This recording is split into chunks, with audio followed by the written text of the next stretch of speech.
আপনারা অনেকেই সমাজসেবামূলক কার্যক্রম করার জন্য একটি লাইসেন্স করতে চান, কিন্তু কোন অথরিটি থেকে এই লাইসেন্সটি করতে হবে, এর জন্য কতজন সদস্য লাগবে, কোথায় গিয়ে এই লাইসেন্সের জন্য আবেদন করতে হবে ইত্যাদি বিষয় নিয়ে আজকের এই ভিডিওতে আমি বিস্তারিতভাবে আলোচনা করার চেষ্টা করব।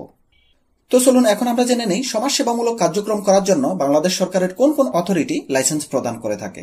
এই লাইসেন্সিং অথরিটির মধ্যে একটি হচ্ছে রেজিস্টার অব জয়েন্ট স্টক এবং অন্যটি হচ্ছে সমাজসেবা অধিদপ্তর, আরেকটি হচ্ছে মহিলা বিষয়ক অধিদপ্তর এবং আরেকটি হচ্ছে সমবায় অধিদপ্তর। সুতরাং এখানে এই চারটি দপ্তর যারা সমাজসেবামূলক কার্যক্রমের জন্য লাইসেন্স প্রদান করে থাকে। তো আপনার কাজের ধরন কেমন হবে তার উপর ভিত্তি করবে আপনি এই চারটির মধ্যে কোন দপ্তরে সমাজসেবা কার্যক্রমের লাইসেন্সের জন্য আবেদন করবেন। তো এই সমাজসেবামূলক কার্যক্রমের জন্য লাইসেন্সিং অথরিটির মধ্যে প্রথমটি হচ্ছে রেজিস্টার অব জয়েন্ট স্টক, যেটিকে আমরা আরজেসি নামে জেনে থাকি। যে প্রতিষ্ঠানের মাধ্যমে আপনারা সোসাইটি কিংবা ফাউন্ডেশন কিংবা ট্রাস্টের নিবন্ধন করাতে পারবেন। এক্ষেত্রে নিয়ম হচ্ছে আপনাদের ন্যূনতম 7 জন সদস্য দিয়ে এই সোসাইটি কিংবা ফাউন্ডেশন কিংবা ট্রাস্টের জন্য আবেদন করতে হবে।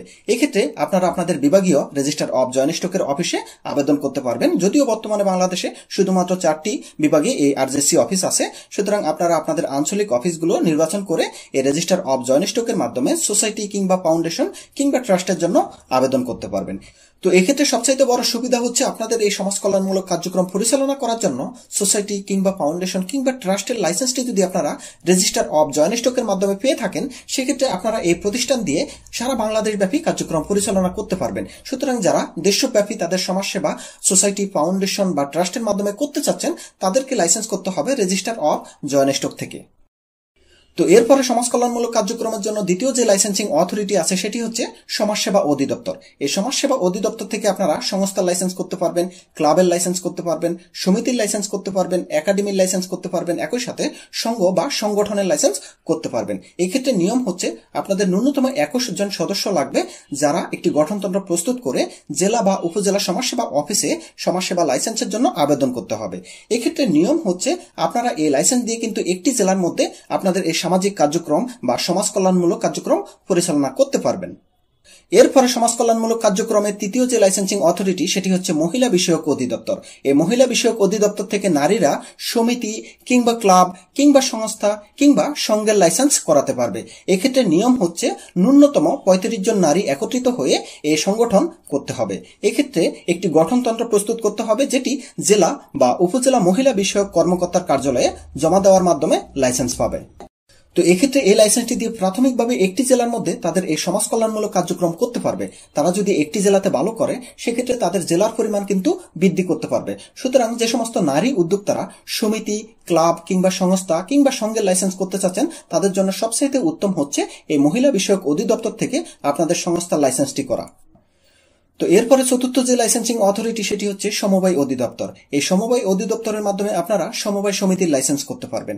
পিছিয়ে পড়া জনগোষ্ঠী তাদের আর্থসামাজিক উন্নয়নের জন্য কিন্তু এই সমবায় সমিতির লাইসেন্স করতে পারেন। এক্ষেত্রে নিয়ম হচ্ছে ন্যূনতম 20 জন সদস্য সমন্বয়ে এই সমবায় সমিতির লাইসেন্স করতে হবে। এক্ষেত্রে আপনারা একটি গঠনতন্ত্র প্রস্তুত করে জেলা বা উপজেলা সমবায় সমিতির অফিসে আবেদন করতে হবে। আপনারা যদি লাইসেন্স পেয়ে থাকেন, সেক্ষেত্রে প্রাথমিকভাবে একটি উপজেলার মধ্যে আপনাদের কার্যক্রম করতে হবে।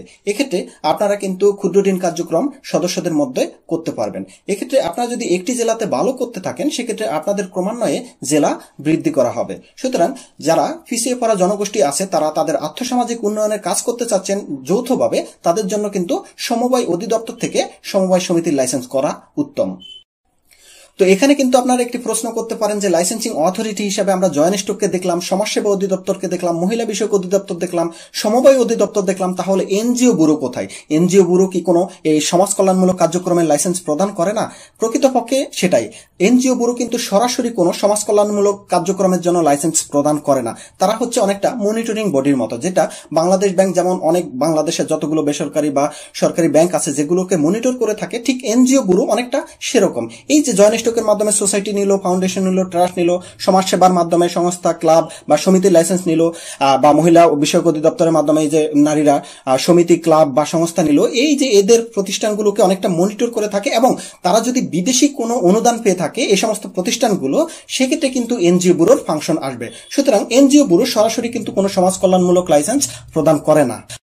তো যাই হোক, এই সমাজ কল্যাণমূলক কার্যক্রমের লাইসেন্স সংক্রান্ত ব্যাপারে যদি আপনাদের আরো কোনো প্রশ্ন থাকে সেক্ষেত্রে অবশ্যই আমাদেরকে ফোন করবেন। আমাদের ফোন নাম্বার 01911155695। তো সবাই ভালো থাকবেন, সুস্থ থাকবেন, সবাইকে ধন্যবাদ। আল্লাহ হাফেজ।